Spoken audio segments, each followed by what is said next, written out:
எல்லாருக்கும் தலைமேல எழுத்தொன்னு உண்டு, என்னான்னு யார் சொல்லக்கூடும்?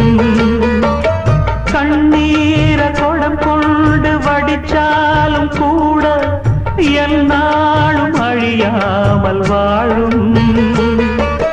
யாராக்கு எதுவென்று விதி போடும் பாத போனாலும் வந்தாலும் அதுதான்.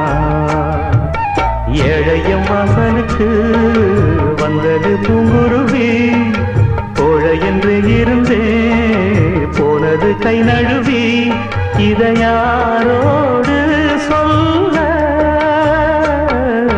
குயில பூடிச்சி கூண்டில் அடைச்சி கூவ சொல்லுகிற உலகம், மயில பூடிச்சி கால உடைச்சி ஆட சொல்லுகிற உலகம், அது எப்படி பாடுமையா?